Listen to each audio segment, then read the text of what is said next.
jalan di podcast ngopi. Ngopi, ya ini di sini bakal banyak perbincangan tentang kopi yang sekarang lagi tren. Dari mulai kafe, dari produknya, dari gaya hidupnya, semua akan dibahas di sini. Dan kali ini akan banyak tamu dan sekarang ada satu tamu yang hadir di sini. Sahabat ngopi, kita lihat berikut ini. Mas dulu ya. Iya, terima kasih Mas Alde dari ajang nongkrong di sini. Ya, saya penikmat kopi lah. Penikmat kopi. Penikmat Juga kopi. pemerhati dong. Ya, tentunya baca-baca sedikit, lihat-lihat sedikit, gitulah. Nah, ini salah satu fenomena yang lagi tren di sekarang ini beberapa tahun belakangan ke 10 tahun terakhir. Itu banyak kafe-kafe atau coffee shop pertumbuhan yang mereka jual Ya, kopi ya. Mulai dari sekedar black coffee atau dicampur susu, Iya. gula aren dan segala macam. Gimana Mas Sulu melihat ini ya, fenomena ini? ya artinya awal mula misalnya waktu saya masih belum seperti sekarang ya menimbang itu kan mungkin kopi hanya dijumpai di warung-warung kopi ya warung kopi tapi memang tersedia kalau kita lihat kebiasaan minum kopi ini di Indonesia di semua kota hampir terjadi. Bahkan kalau kita lihat di kota-kota tertentu, budaya kopi ini atau budaya warung kopi ini dijadikan ajak untuk menyelesaikan berbagai masalah maupun opportunity ya, bisnis opportunity. Kalau kita lihat di Aceh, di Bangka, di mana-mana itu di pertemuan dari orang-orang yang berinteraksi bisnis banyak terjadi di warung kopi. Jadi secara tradisional sebenarnya dulu sudah ada. Sudah ada. Kira-kira itu culture itu kenapa sih terjadi? Nah. Mau apakah ditarik ke belakang ada zaman Belanda yang kita dikenal sebagai produsen kopi, salah satu yang terbesar di dunia ya? Iya, iya. Ya kita termasuk yang mungkin tiga besar ya, bahkan pernah dua besar. Ya. Nah, di zaman kopi itu kalau kita tarik sebenarnya kopi itu kan bukan tanaman asli Indonesia. Ya, dan tentunya juga bukan minuman asli Indonesia. Ya, waktu itu dibawa Belanda ya kalau aslinya kopi banyak diperbincangkan ada berasal dari Afrika dari Ethiopia.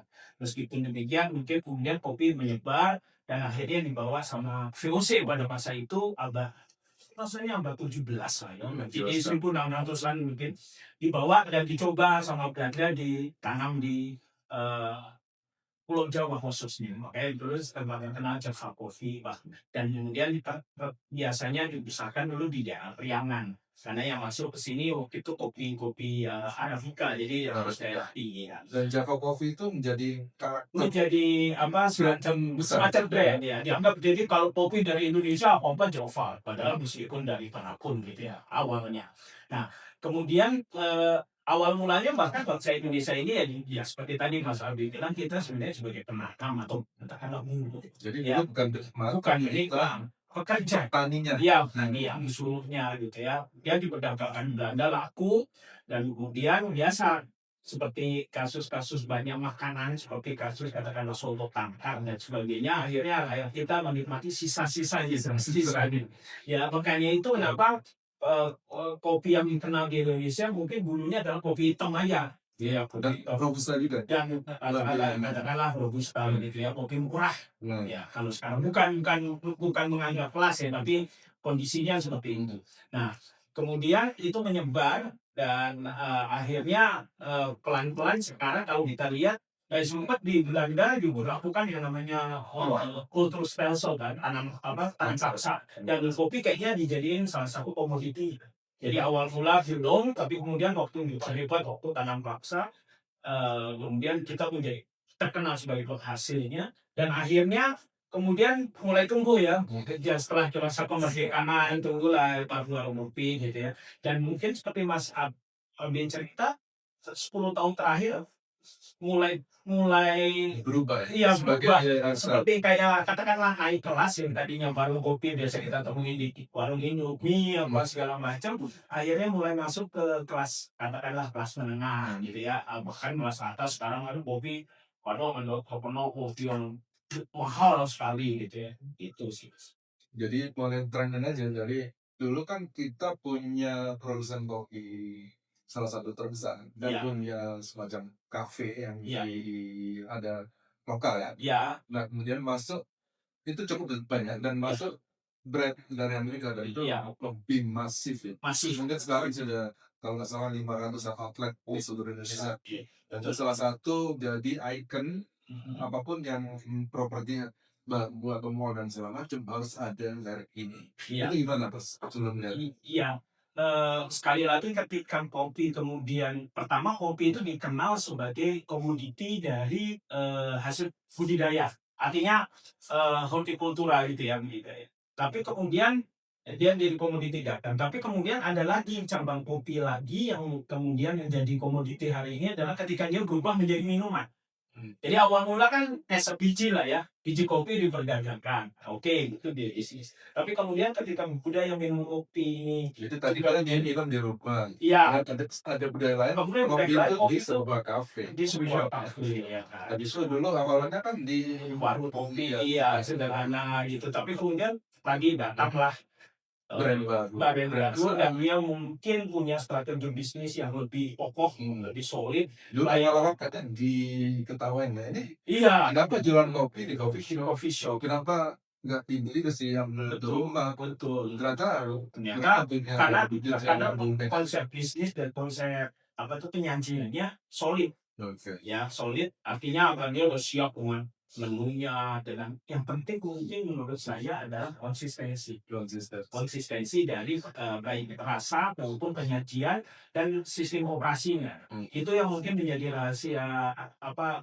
kesuksesan mereka ya karena ketika pertama kan orang jadi konsistensi ketika dia nyari dimanapun kontennya tadi Mas Abi bilang 500 coba cari di itu 500 pasti hasilnya sama kita nggak bicara soal kualitas ya misalnya enak nggak enak itu preferensi tapi sama nah itu kan yang dicari orang kan biasanya kalau pindah tempat terus beda kan punya kecewa nah ya kan apa yang seperti itu dah kemudian sistem operasinya apa tuh misalnya harga sama, kemudian caranya di order dulu, bayar, duduk, itu semua di outletnya sama. Nah itu Itu ke kopi ke coffee shop itu ternyata nggak hanya mencari kopi, nggak Iya. mencari minuman, tapi sebuah gaya hidup. Jadi betul. nggak perlu menjadi penggemar kopi berat. Iya. Datang kan bisa minum apapun. Kalau nggak suka kopi yang berat bisa dicampur dengan Betul.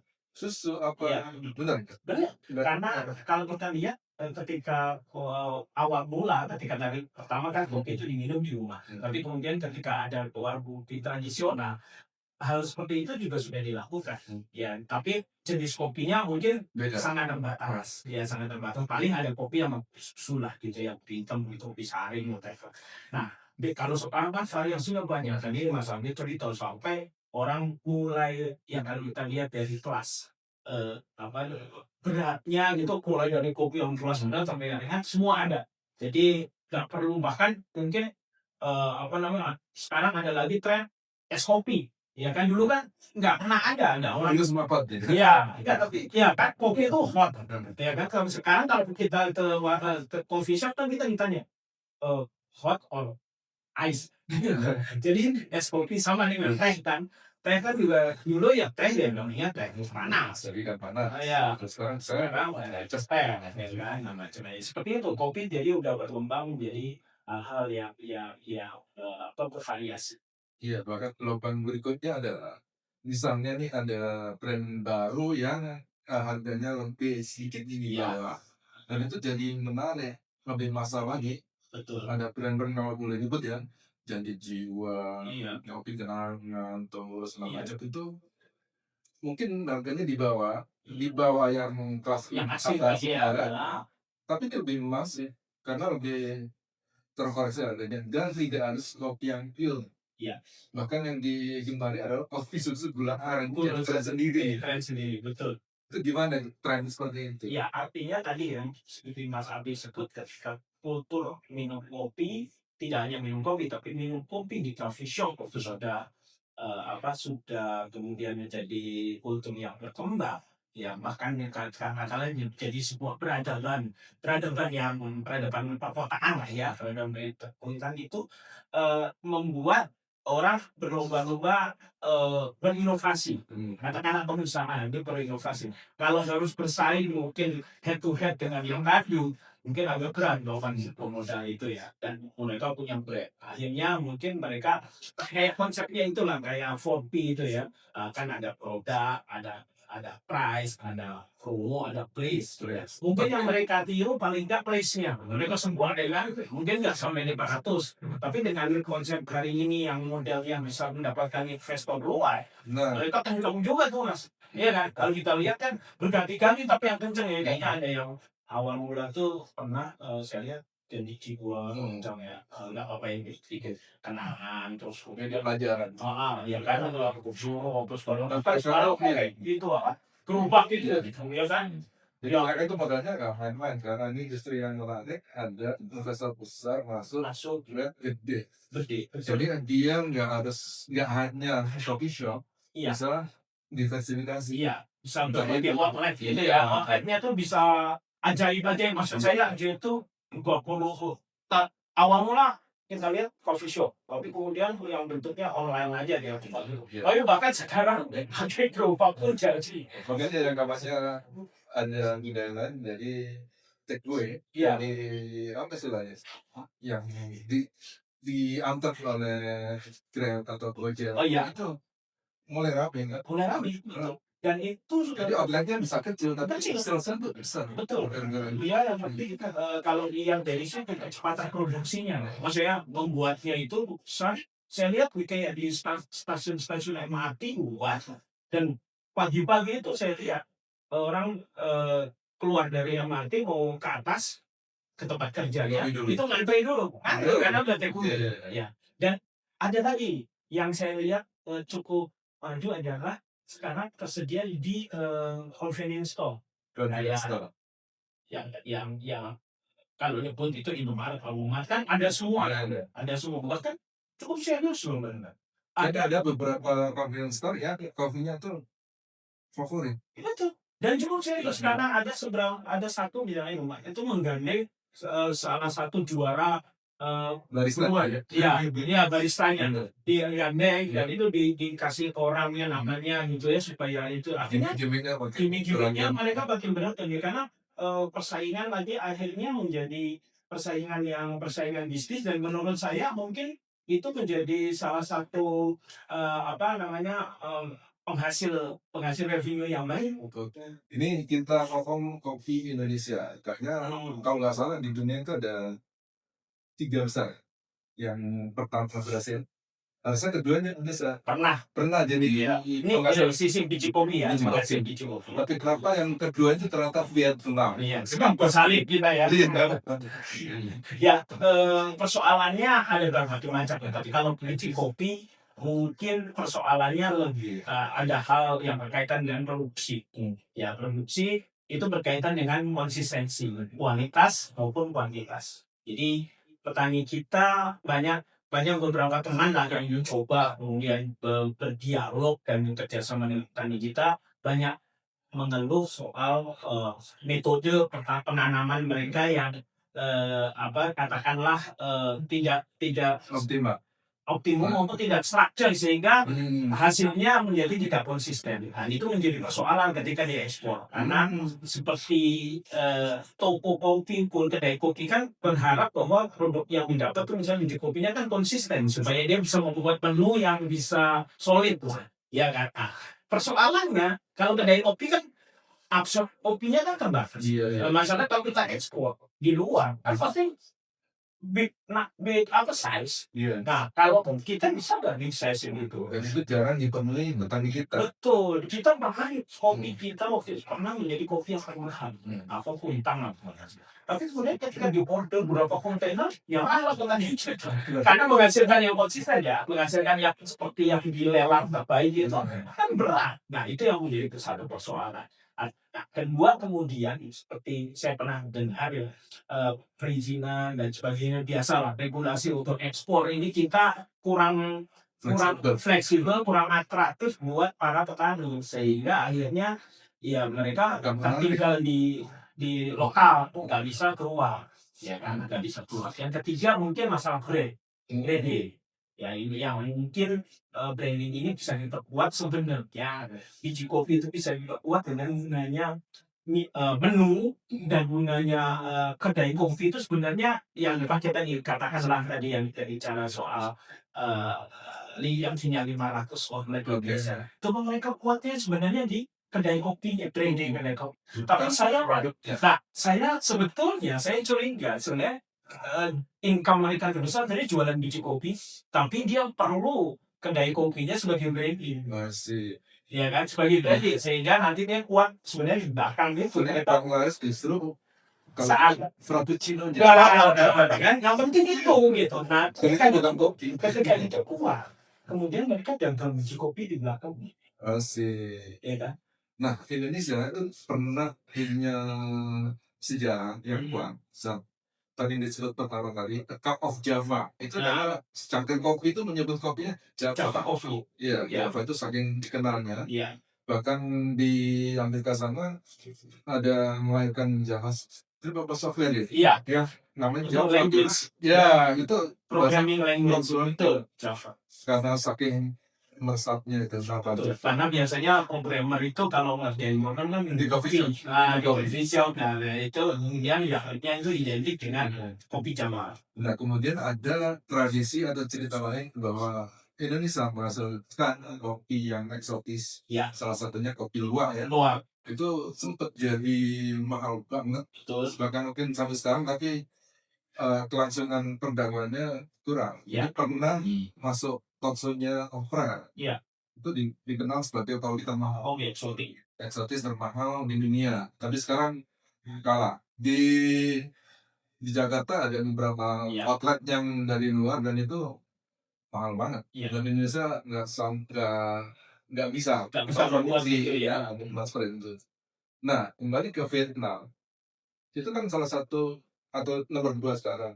Apakah gimmicknya mereka berhasil dan mungkin pemerintah mensupport petaninya, dan ada challenging yang Vietnam Week. Oh, Itu kan menu ya, iya. itu ya. Nah, Itu semua orang di dunia kenal spesifik ya. itu Dan Vietnam itu. ya itu tadi. Indonesia nggak punya ya. Ya, yang utama yang tadi tentang kopi luwak ya, memang isunya kemudian berkaitan dengan isu lingkungan. Artinya karena ketika mau jadi komoditi kan kuantitas besar, kemudian terjadilah si luwak itu dikandangin, kandangin dikasih makan, nah itu Nggak biasa sesuai dengan ya isu-isu ya apalah gitu ya. Karena yang bagus kan lihat, tapi kalau lihat kan susah banget ya potensi yang oke, apa yang cukup. Nah, jadi itu agak terpinggirkan karena tertekan oleh isu yang lain. Nah, jadi yang luar nggak bisa dikembangkan Nggak bisa. karena dari sulung-sulung. betul. Tapi saya setuju dengan Rabi tadi soal misalnya Vietnam punya Vietnam Drink yang kemudian sama dengan dulu kalau kopi hot itu Java, dia kuat di situ, ya kan? Kemudian dia mengenalkan Vietnam Drink. Nah itu mungkin tadi saya bilang yang tadi outlet lagi. Nah Indonesia nggak punya yang Pada khas. internasional itu ada kopi susu yang dari Aceh namanya kopi seger. Nah itu penting karena tadi saya bilang kadang-kadang menu atau cafe shop itu sebetulnya bisa membentuk membentuk branding. branding dan akhirnya mendrive perdagangan biji kopi. Iya kan? Ketika Vietnam Drink terkenal, pasti orang akan nanya biji kopinya harus dari Vietnam nggak? Nah baru kan sebenarnya bisnis utamanya jualan biji kopi Vietnam. Iya. Iya kan? Nah Indonesia harusnya gitu, misalnya kita punya satu, misalnya tadi apa Mahasabe, Kopi susu dulu keren. Walaupun kelasnya kopi susu, tapi kalau kita perkenalkan itu dari Indonesia, orang akan nanya, ini biji kopinya dari Indonesia. Nah, itu yang diperdagangkan sebenarnya. Ini hanya showroomnya aja. Showroomnya aja yang belum sampai ke situ. Belum. Masih sangat populer di Indonesia. betul. Tapi belum Sampai kuat dan belum pegang. Misalnya gini, kalau kopi susu bola aren hanya dari Indonesia kan belum ada. Oke, itu kita sudah berbincang banyak Iya, dan nggak mungkin dihabiskan di obrolan kali ini ya. Nah, ini dan selamat datang nanti di next edition. Siap. Untuk kali ini, terima kasih Mas Ulo sudah Siap. memberikan banyak ilmu. Salam ngopi. Salam ngopi.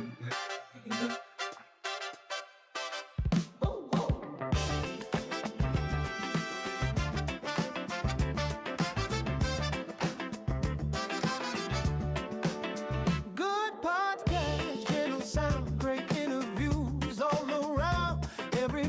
guys.